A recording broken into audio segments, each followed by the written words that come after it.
Au nom du Père et du Fils et du Saint-Esprit, Amen. Grande joie d'être là avec toi en ce dimanche.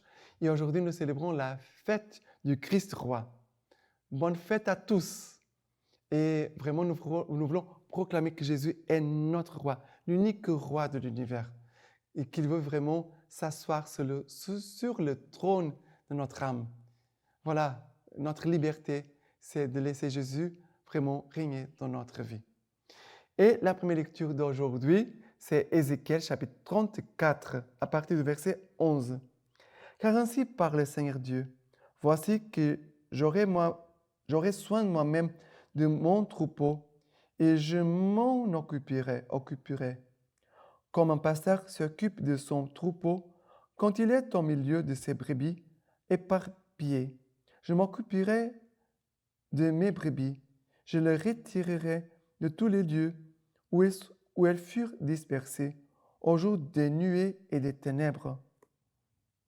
C'est moi qui ferai paître mes brebis, et c'est moi qui les ferai reposer, oracle du Seigneur Dieu. Je chercherai celle qui est perdue, je ramènerai celle qui est égarée, je panserai celle qui est blessée, je fortifierai celle qui est malade, celle qui est grasse et bien portante, je veillerai sur elle, je les ferai paître avec justice. Quant à vous, mes brebis, ainsi parle le Seigneur Dieu, voici que je vais juger entre brebis et brebis, entre bélier et bouc. Et ici, en cette fête, Jésus, roi de l'univers, nous est présenté dans cette lecture cette image de Dieu comme berger, le bon berger. Jésus n'est pas un roi puissant qui vient pour s'imposer, pour détruire et écraser ceux qui s'opposent à lui. Jésus vient régner au milieu de nous comme un bon berger qui vient prendre soin de chacune de ses brebis, chacun de nous. Ici, l'image des brebis dont Ézéchiel parle, il dit, je chercherai celle qui est perdue, je ramènerai celle qui est égarée, je panserai celle qui est blessée, je fortifierai celle qui est malade, celle qui est grasse et bien portante, je veillerai sur elle, je le ferai paître avec justice. Ça veut dire qu'ici, c'est nous tous. Ça veut dire tout le troupeau, toute l'humanité, non pas seulement l'Église, car Jésus, il vient pour l'humanité entière, pour ceux qui croient, pour ceux qui ne croient pas. Mais Jésus vient aimer chaque être humain. Jésus vient prendre soin de chaque personne. Jésus veut se révéler et manifester à chacun de nous comme bon berger. Et Jésus, vraiment, il a le soin de chacun de nous, de nos vies et surtout de nos âmes. Car nos âmes sont pour toute l'éternité. Il y a des gens qui se prennent beaucoup de temps avec son corps et ils ne sont pas attentifs à leur âme. Ils négligent leur âme. Ils méprisent même peut-être la vie spirituelle et leur âme. Jésus veut prendre soin de nous tous et de tout notre être. Voilà l'amour de Dieu pour nous. Et maintenant, le psaume d'aujourd'hui, c'est le psaume 23. Le Seigneur est mon berger, rien ne me manque. Sur de près d'herbes fraîches, il me fait reposer. Vers les eaux du repos, il me mène. Il y refait mon âme. Il me guide au sentier de justice à cause de son nom. Passerai-je un ravin de ténèbres? Je ne crains aucun mal, car tu es près de moi. Ton bâton et ta houlette sont là qui me consolent. Devant moi, tu apprêtes une table face à mes adversaires. D'une onction, tu me parfumes la tête. Ma coupe déborde. Oui, grâce et bonheur me pressent tous les jours de ma vie. Ma demeure est la maison du Seigneur en la longueur des jours. Voilà, et c'est le psaume de bon berger. Très beau. Ces psaumes nous aident beaucoup à prier. Moi, je peux prendre une heure d'adoration avec ces psaumes et je prie, j'adore le Seigneur. Et vraiment, je fais mémoire du moment où Dieu vraiment est venu à ma rencontre, m'a fait reposer, m'a donné sa paix, m'a délivré des ténèbres, des dangers, du ravin de la mort. Vraiment, je fais mémoire de l'amour du Seigneur. Aujourd'hui, le Christ roi veut régner en nous à partir de l'amour. Ça veut dire l'amour ouvre la porte et permet l'accès de Jésus roi pour qu'à partir de son amour pour nous et de notre amour pour lui, nous puissions marcher ensemble. Et Jésus veut régner, mais ne veut pas faire les choses sans nous. Et c'est magnifique parce que quand Jésus règne ça veut dire dans notre vie, il nous fait grandir. Il nous fait devenir meilleurs. Ça veut dire que Jésus, comme bon berger, il ne veut pas maîtriser les brebis. Il veut faire grandir les brebis. Et nous voyons ici, à la fin du psaume, « Oui, grâce et bonheur me pressent tous les jours de ma vie. Ma demeure et la maison de serre ont la longueur de mes jours. » Des jours. Ça veut dire que quel est le souhait, quel est le désir profond de notre âme? Ce verset nous dit quelle est la soif de notre âme. Et Jésus, roi, veut vraiment que nous puissions habiter avec lui dans cette communion, on pourrait même dire, Jésus veut nous partager sa gloire. Jésus nous partage aussi sa croix. Nous sommes disciples de lui, de Jésus, mais Jésus aussi nous partage avec nous sa gloire. Il y a des souffrances, mais il y a aussi beaucoup de consolation que le Seigneur nous donne. Et la deuxième lecture d'aujourd'hui, c'est 1 Corinthiens chapitre 15, à partir du verset 20. Mais non, le Christ est ressuscité d'entre les morts, prémisse de ceux qui se sont endormis. Car la mort étant venue par un homme, c'est par un homme aussi qui vient la résurrection des morts. De même, en effet, que tous meurent en Adam, ainsi tous revivront dans le Christ, mais chacun à son rang. Comme prémisse, le Christ, ensuite ceux qui seront au Christ, lors de son avènement, puis ce sera la fin, lorsqu'il remettra la royauté à Dieu, le Père, après avoir détruit toute principauté, domination et puissance. Car il faut qu'il règne jusqu'à ce qu'il ait placé tous ses ennemis sous ses pieds. Le dernier ennemi détruit, c'est la mort.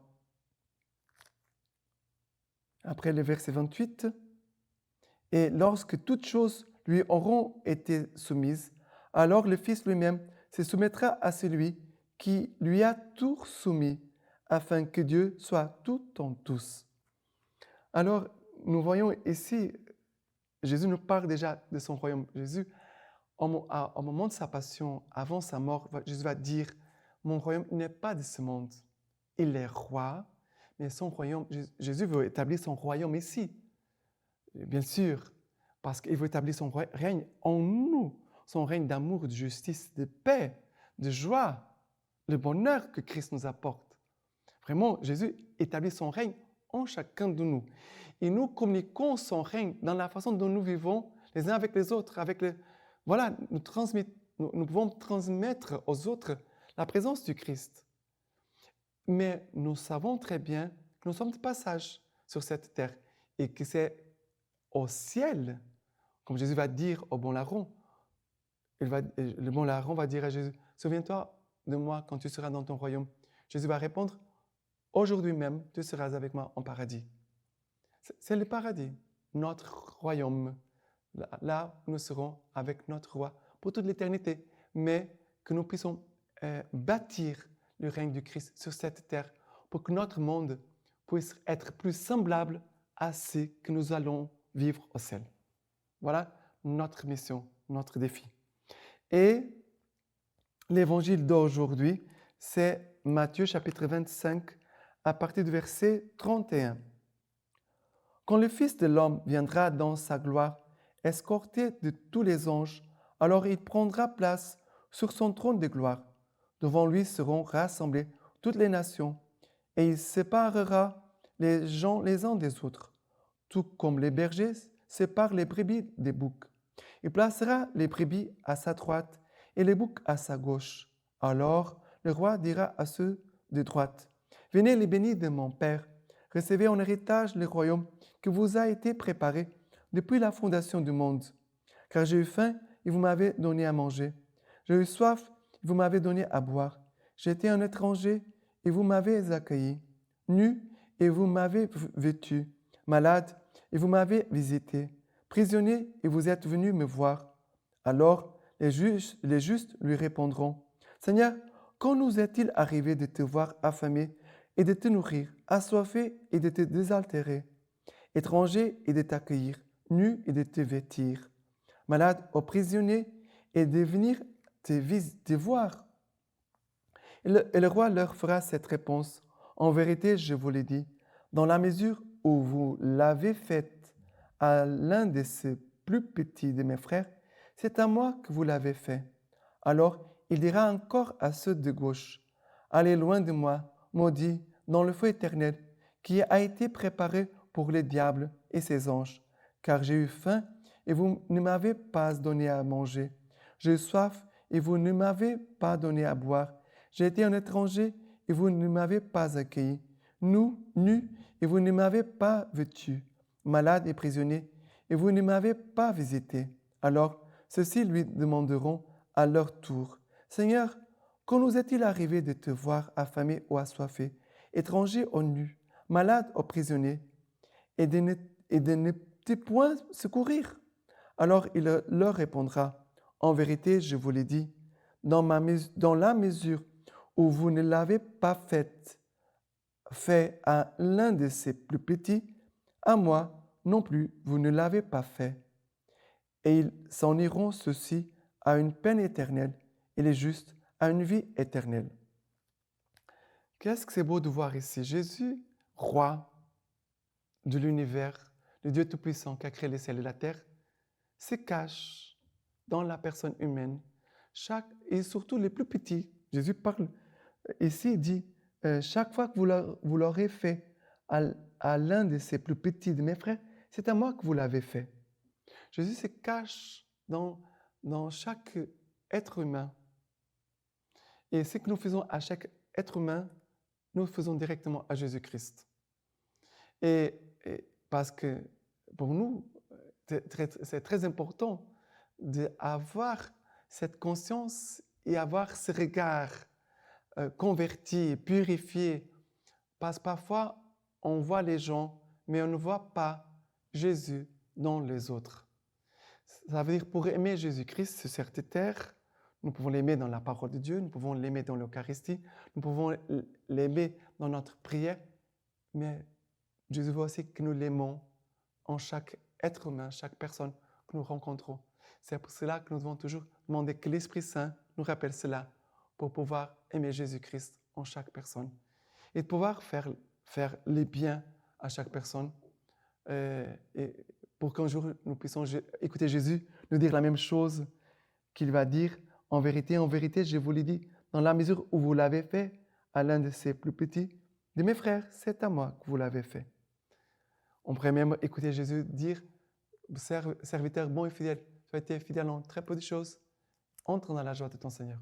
Voilà cette joie que le Seigneur nous attend, mais que le Seigneur veut déjà nous combler aujourd'hui sur cette terre. La joie du royaume des cieux qui descend sur cette terre. Il nous fait vivre cette joie pour communiquer le royaume de Jésus ici-bas. Et la lecture patristique d'aujourd'hui, c'est d'Origène. Nous dit ceci.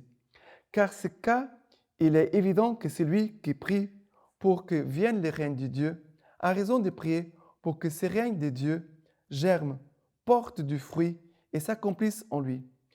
Chez tous les saints en lesquels Dieu règne et qui obéissent à ses lois spirituelles, il habite comme dans une cité bien organisée. Le Père est présent en lui et le Christ règne avec le Père dans cette âme parfaite. Selon la parole, nous viendrons chez lui, nous irons demeurer auprès de lui. Maintenant, je vous laisse la bénédiction par les mains toutes pures de la Vierge Marie. Que Dieu Tout-Puissant vous bénisse et vous garde, le Père, le Fils et le Saint-Esprit. Amen.